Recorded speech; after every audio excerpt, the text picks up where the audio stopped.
एक कथा आपको निवेदन करूं। काशी के एक विद्वान थे और साधारण विद्वान नहीं अपितु बहुत विद्वान थे। हर किसी को विद्वता के अंदर परास्त कर दिया करते थे। जो व्यक्ति जैसे ही उस विद्वान का नाम सुनता था तो वो शास्त्रार्थ के लिए पहले ही भाग जाया करता था। महाराज इनसे कौन शास्त्रार्थ करे, हमें परास्त कर देंगे ये। काशी के विद्वान थे। तो किसी ने कह दिया भैया तुम एक काम करो, तुम्हें अपनी विद्वता पे घमंड है ना, तो एक काम करो तुम है ना जगन्नाथपुरी में माधव दास जी रहते हैं, उनको परास्त करके आओ और उनसे यदि तुम लिखवा लाए कि भाई मैंने आपको शास्त्रार्थ में परास्त कर दिया है और जो परास्त हुआ वो आजीवन उसकी सेवा करेगा। जैसे वो माधव दास जी परास्त हुए तो जगन्नाथपुरी जब भी वो विद्वान आएंगे तो माधव दास जी उनकी निरंतर सेवा में ही लगे रहेंगे। और ये भोजपत्र में लिखवा के लाओ तब हम मानेंगे। और आपने यदि उनको परास्त कर लिया ना तो हम इस बात को स्वीकार कर लेंगे, आप जैसा विद्वान कोई है ही नहीं जगत में। प्रेम से बोलेंगे, हम इस बात को स्वीकार कर लेंगे। अब उस विद्वान ने कहा भाई कौन सी ये बड़ी बात, हमारे लिए कोई बड़ी बात नहीं, अभी जाता हूं। गए, यात्रा करते करते जगन्नाथपुरी पहुंचे, माधव दास जी की कुटिया में पहुंचे और माधव दास जी से कहा महाराज चलो मेरे साथ शास्त्रार्थ करो। माधव दास जी ने कहा महाराज मैं आपसे शास्त्रार्थ क्यों करूं, किस लिए कराना चाहते हो? कि तुम इस भोजपत्र में लिख दो, या तो मुझसे शास्त्रार्थ नहीं करना चाहते तो इस भोजपत्र में लिख दो कि मैं आपसे हार गया। माधव दास जी ने कहा प्रभु मैं तो हार गया, मैं इस बात को मान लेता हूं, मुझे आपसे शास्त्रार्थ नहीं करना, मैं हार गया, मैंने मान लिया।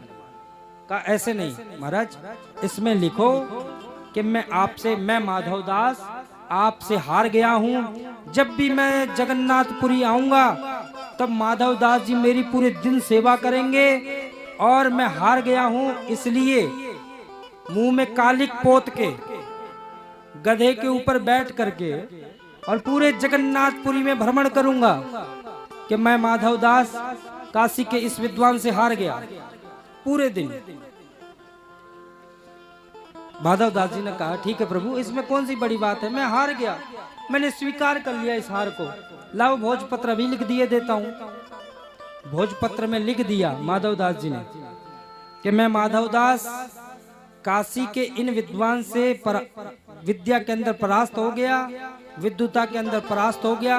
ये विद्वान जब कभी भी जगन्नाथपुरी आएंगे मैं पूरा दिन और जब तक ये रहेंगे मैं इनकी सेवा में ही रहूंगा, इन्हीं की सेवा में रहूंगा।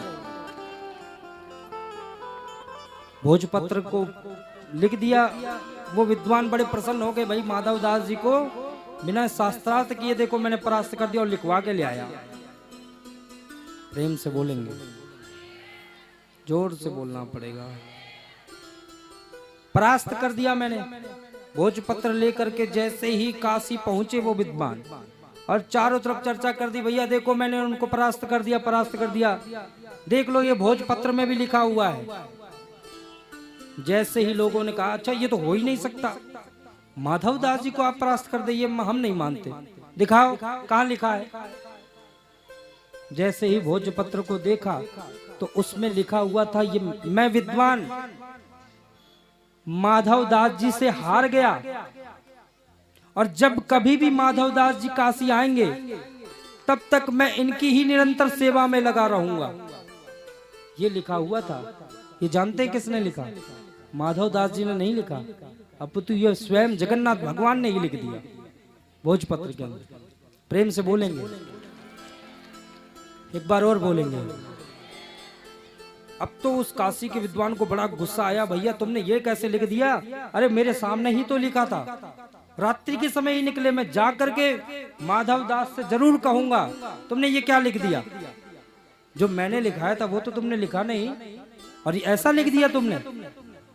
माधव जी दास के पास 2 दिन में पहुंच पाए जगन्नाथपुरी और माधव जी दास को देख करके क्रोध और बढ़ गया कि महाराज आपने ये क्या लिख दिया? मैंने तो ये नहीं लिखवाया था।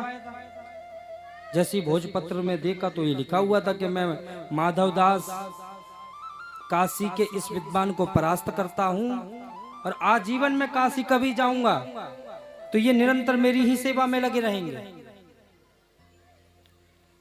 कहा महाराज ये बदलो वापस से, या तो मेरे साथ आप शास्त्रार्थ करो।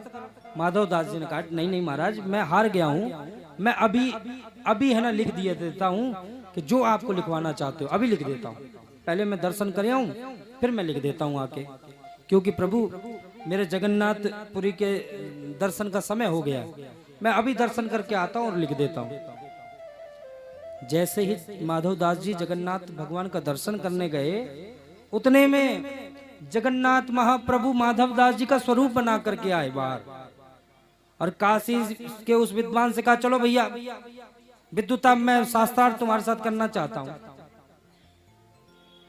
बड़ा शौक है ना तुमको शास्त्रार्थ करने का, करो मेरे साथ। और शास्त्रार्थ किया और काशी के उस विद्वान को जगन्नाथ महाप्रभु ने हरा दिया और जैसे ही हरा दिया परास्त कर दिया तो वह तो अब रोने लग जाते हैं महाराज। जो व्यक्ति कभी किसी से नहीं हारता ना और एक बार कदापि हार जाए तो वो निश्चित ही रोने लग जाएगा, क्योंकि उसके अंदर स्वयं गिलानी भर जाएगी मैं हार गया किसी से। अब तो वो रोने लगा। भगवान ने कहा नहीं नहीं भैया तुमने क्या कहा था, जो हारेगा गधा के ऊपर बैठेगा, कालिक लेके आओ और गधे में बैठ करके तुम निरंतर यही करोगे कि मैं माधवदास से हार गया। अब गधे की व्यवस्था करने चला जाता है, महाराज गधा लेके आऊं, कालिक लेके आऊं ताकि मुंह में पोतूं। ये कह के जगन्नाथपुरी तो अंतर्धान हो गए। इतने में माधवदास जी बाहर निकले। अब वो रो रहा व्यक्ति विद्वान माधवदास जी ने कहा भैया क्या हो गया, तुम रो क्यों रहे हो? उस विद्वान ने कहा महाराज आप चाहते क्या है मुझे ये बता दो। अरे अभी आपने मुझे परास्त कर कि मैं मशहूर हो जाऊं। ठाकुर जी से एक ही बात कहनी प्रभु। माधवदास जी कहते प्रभु मुझे फर्क नहीं पड़ता ये संसार के लोग क्या समझते हैं, ख्वाहिश नहीं कि मैं मशहूर हो जाऊं। हे ठाकुर जी आप बस जानते हैं इतना काफी है मेरे लिए, आप जानते हो ना इतना मेरे लिए काफी है।